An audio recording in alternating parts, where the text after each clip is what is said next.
Madre John Madden Juanito, Pack Square. I was just saying in another video there's going to be a circus down here tomorrow night. I think I'm meant to be at that. But the video I just shot was over there in front of the Hotel Aras. And in that video I said, my doggy and I had lunch on the balcony, the porch of this place. And I went in and I talked to the manager and did something. So I went in there and the manager, David, was there, and I said, 6 years ago I talked to the manager here. And he says, well, that was me. Oh. So one of the things I'm looking for is, what am I supposed to say to who? And I said to him, well, you haven't aged a bit. Yeah, that didn't count for nothing. But he was very, very classy. He was basically showing me the way out. But he said, do you need anything? Do you need to stay warm? I said, no, I'm just walking down memory lane. And he was so classy, opened the door, and I said, David, you got a lot of class. And that's what I was meant to say to him, because he did. So then I came over here going, okay, I'm wanting to get down to Brew Coffee Shop where Layla is real interesting over there. But let's go over here. And there are kids playing outside of the museum. They must have all gone in now. And the sound of children. Okay, always go towards the sound of children, and that was spectacular. And I walked around the edge of them, not getting so close that their handlers would say I'm a creep. And then I walked over here, and my old friend Tebby Davis was one of my most important friends in Asheville, but we had had a falling out because I came back to Asheville not looking the same. My glasses were gone, my beard was new, and he does walking tours. And whereas he always used to greet me highly if I joined in on his walking tours, when he didn't recognize me, he was a little on the mean side to me.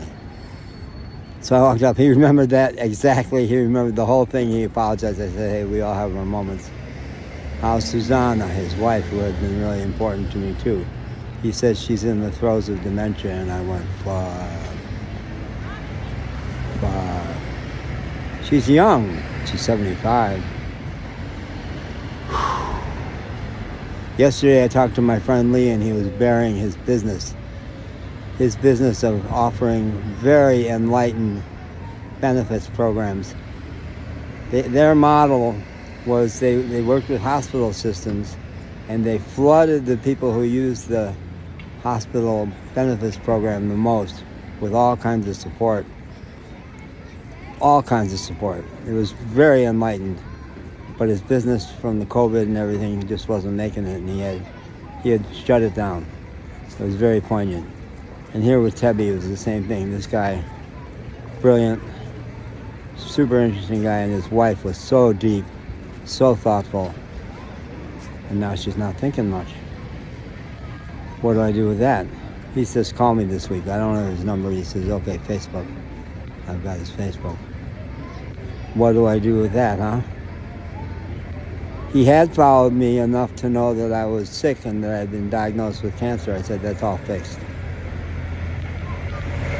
So I'm lucky. I'm one of the lucky ones. I'm alive and kicking. Going to be here for maybe a year, I keep saying. But what do you do when you stumble on somebody who's in too much pain?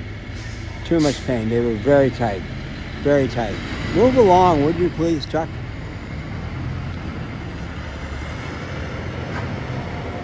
What do you do with that?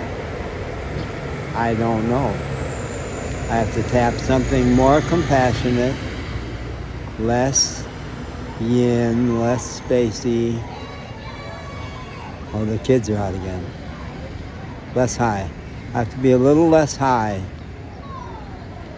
to respond adequately to my friend. Help me, God. I don't know how to get there right now, but you'll show me, I bet. I bet you will. I'm trusting you. Don't let me down, God. You know you have your moments. I do give God performance evaluations. My classic one is, you're having a really good day, God. You are, I would say, holy cow. Those kids are amazing.